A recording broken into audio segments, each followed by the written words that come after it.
कल दिनांक 24 तारीख को जो करीब 6:45 यहाँ बिल्डिंग कोलैप्स हुआ है, उस घटना के परिप्रेक्ष्य में थाना हजरतगंज पर एक अभियोग पंजीकृत किया गया है। 35 क्राइम नंबर है, जिसमें 323, 308, 420, 120B और 7 क्रिमिनल लॉ अमेंडमेंट एक्ट का अभियोग 3 नामजद अभियुक्तों के विरुद्ध कायम हुआ है।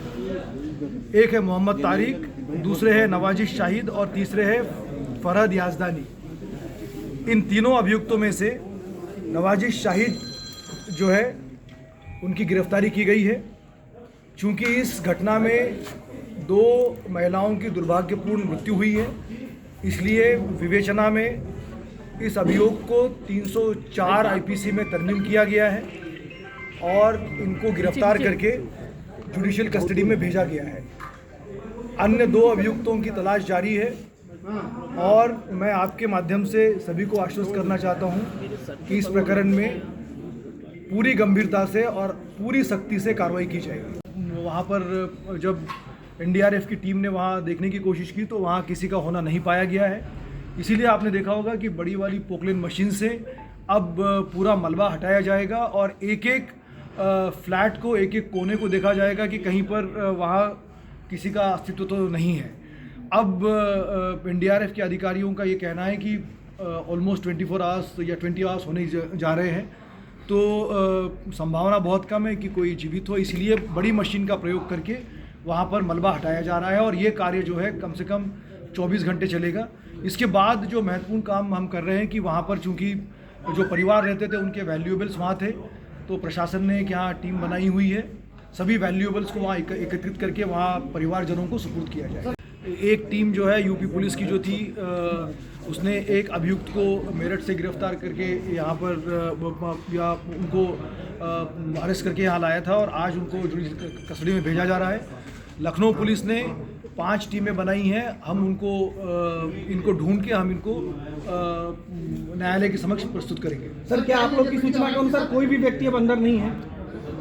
हाँ, हमारी सूचना के अनुसार अभी तक किसी के जीवित होने की सूचना नहीं है, क्योंकि जो लोग मौजूद थे उनसे भी बात हुई है और जो लोग वहाँ रहते थे उनके अनुसार बीच में एक आया था कि 2 बैंक कर्मी आए थे, लेकिन उनसे वार्ता हो गई है, वो बिल्डिंग से सकुशल बाहर निकल गए थे। तो अभी तक की सूचना के अनुसार कोई वहाँ पर जीवित हो या मौजूद हो ऐसी सूचना हमारे पास नहीं है। इस बिल्डिंग में अभी तक जो रेस्क्यू ऑपरेशन हुआ, आपने देखा होगा कल रात से चल रहा है और सभी अधिकारी यहाँ मौजूद थे। स्वयं डीजीपी साहब मौजूद थे और माननीय मुख्यमंत्री जी उसका समय समय पर अनुश्रवण कर रहे थे। 14 लोगों को यहाँ सकुशल निकाला गया है। 2 महिलाओं की दुर्भाग्यपूर्ण मृत्यु हुई है, जिसका हमें बहुत खेद है। और अभी तक की सूचना के अनुसार कोई वहाँ पर है ऐसी सूचना नहीं है। एक सूचना बीच में आई थी जहाँ वहाँ ट्रैकर डॉग ने एक इंडिकेशन दिया था कि वहाँ एक मृत्यु हुई है, इसीलिए अभी पोकलेन मशीन का इस्तेमाल करके मलबा को हटाए जाने का कार्य किया जाए। सर, बिल्डिंग में कुल कितने लोग रहते थे आप लोग की सूचना में? परिवार जो थे वो 7 परिवार थे, लेकिन उस समय 17 लोग मौजूद थे। हमारे पास सूचना थी जो कि मैंने आपको बता दिया।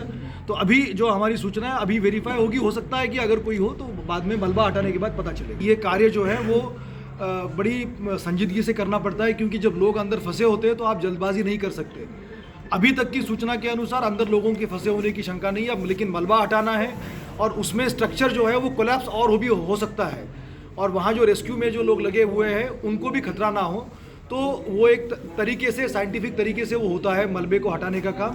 तो 24 से 36 घंटे लगने की संभावना है, जिसमें जो वैल्यूएबल्स होंगे उसको निकाला जाएगा और जो रेस्क्यूअर है उनको भी खतरा ना हो, इसकी उसमें सावधानी बरतने की आवश्यकता होती है। 3 सदस्यीय समिति इसके स्ट्रक्चरल जो कॉजेस होंगे जिसकी वजह से इस बिल्डिंग का कोलैप्स हुआ है उसमें जाएंगी और जब ये सामने आएगा वो आपको बताया जाएगा। अभी तक की विवेचना से ये संभव नहीं है, पुलिस की विवेचना से ये बताना कि किस तरह से हुआ, क्योंकि ये एक्सपर्ट का काम है और इसीलिए समिति बनाई गई।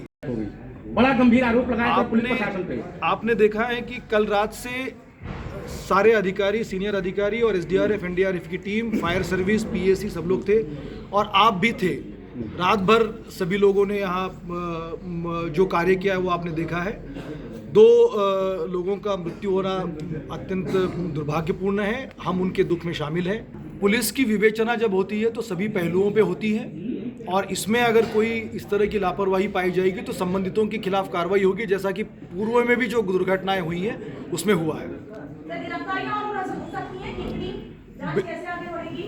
मैंने अभी आपसे निवेदन किया था कि 3 लोगों को नामजद किया गया है, एक अभियुक्त की गिरफ्तारी हुई है, 2 की गिरफ्तारी के लिए तत्काल कोशिश की जा रही है और हमारी टीमें लगी है शीघ्र हमें गिरफ्तारी की